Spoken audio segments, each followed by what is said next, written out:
नमस्कार दोस्तों, उषा की आवाज चैनल में आप सभी का स्वागत है।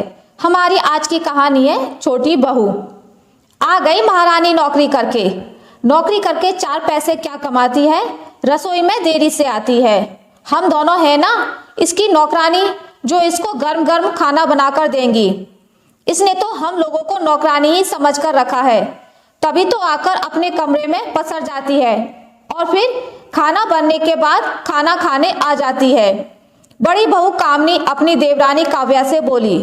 काव्या बोली, हाँ भाभी, देखो ना, लगता है इसके माता पिता ने इसको जरा भी संस्कार नहीं दिए, तभी तो इसे सिर्फ नौकरी पर जाना ही आता है।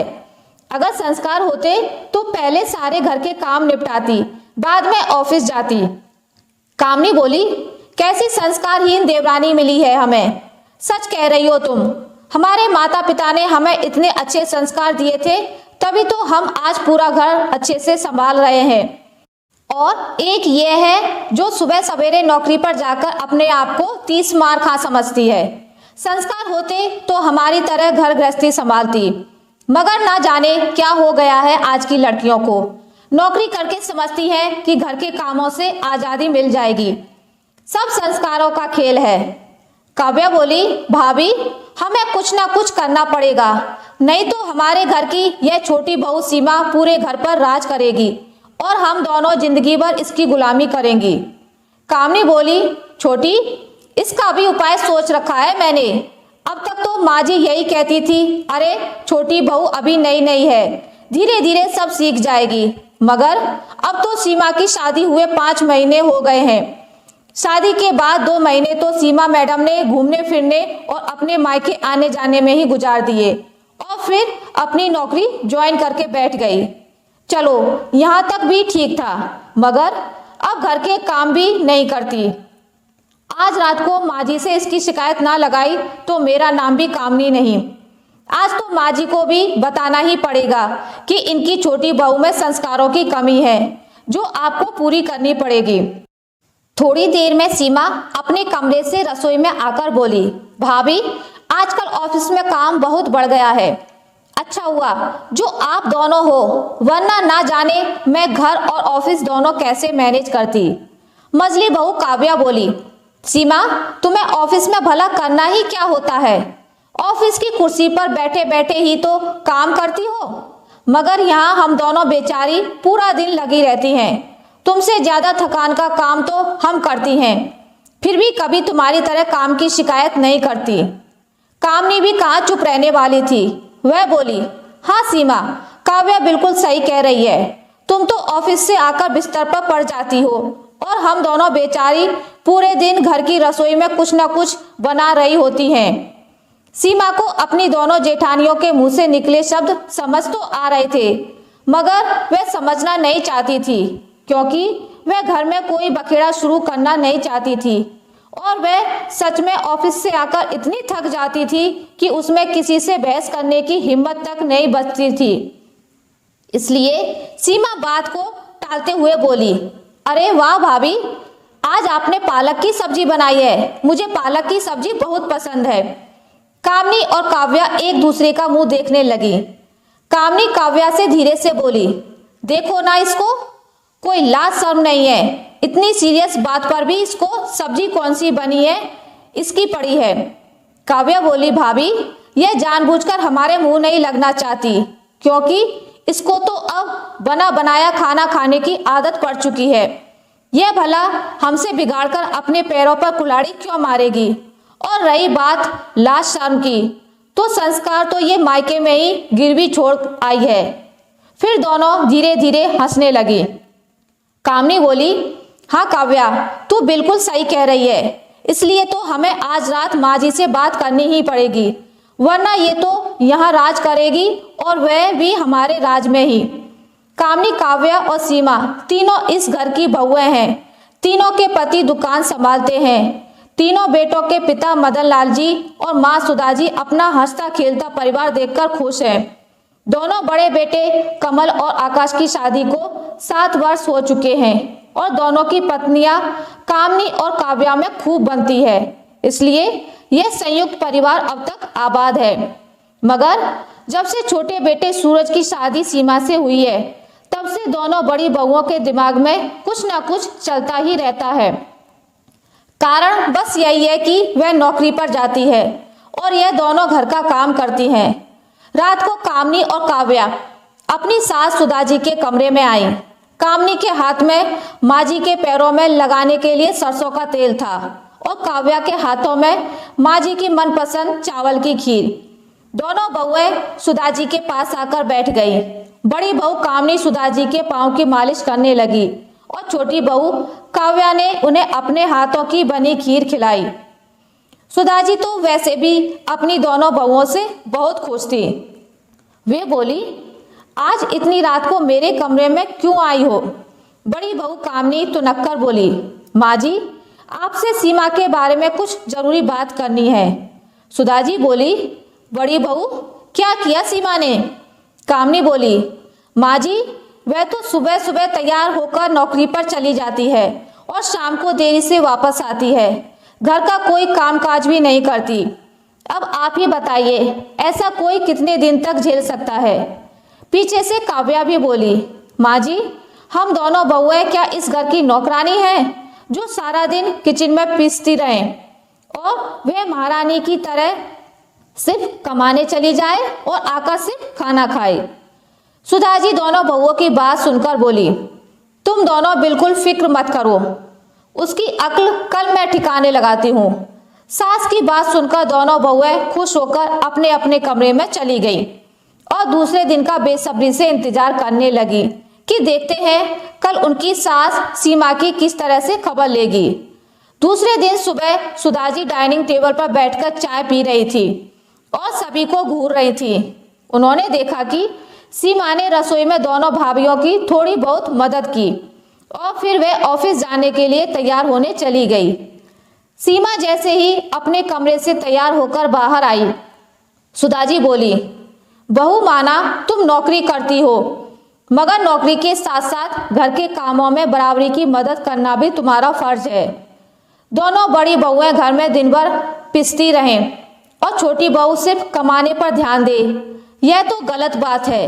आज शाम से तुमको भी इन दोनों के बराबर काम करना होगा, क्योंकि संयुक्त परिवार में हम सभी का फर्ज बराबर का होता है। आज से तुम्हें भी अपनी भाभीयों की बराबरी की मदद करनी होगी। रसोई में से कामनी और काव्या सास के शब्द सुनकर बहुत खुश हुई और वहीं दूसरी तरफ सीमा यह सब सुनकर उदास हो गई, क्योंकि ऑफिस से थके हारे लौटकर उसमें घर के काम करने की शक्ति कम ही बचती थी।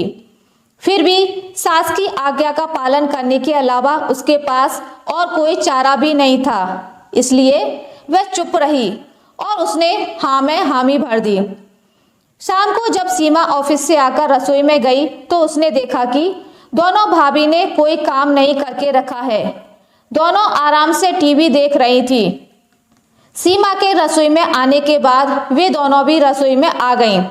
कामनी बोली, सीमा तुम पहले आटा गूंथ लो, सब्जी काव्या काट देगी और मैं दाल बनाने की तैयारी करती हूँ।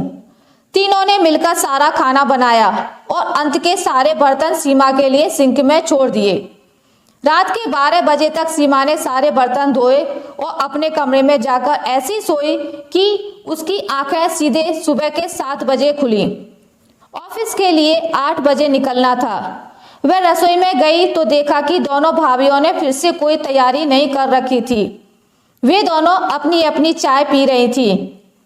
सीमा के पास ज़्यादा समय नहीं था, इसलिए उसने सभी के लिए जल्दी से पोहा बनाया और अपने टिफिन में पोहा पैक करके ऑफिस के लिए निकल गई। अब रोज सीमा सुबह 5 बजे उठती और खाने नाश्ते की तैयारी करके ही ऑफिस निकलती। शाम को आने के बाद भी रसोई का सारा काम करके देरी से सोती। 1 महीने तक लगातार ऐसा करने की वजह से सीमा बीमार हो गई। उसे लगातार इतनी मेहनत करते देख और फिर बीमार हुए देख पति सूरज को भी बहुत दुख हुआ, मगर संयुक्त परिवार में सबसे छोटा बेटा होने के कारण वह किसी से कुछ नहीं कहता था। सीमा 2-3 दिन ऑफिस भी नहीं जा पाई। तबीयत ठीक होते ही वापस सीमा को पहले की ही तरह से फिर से काम करना पड़ा।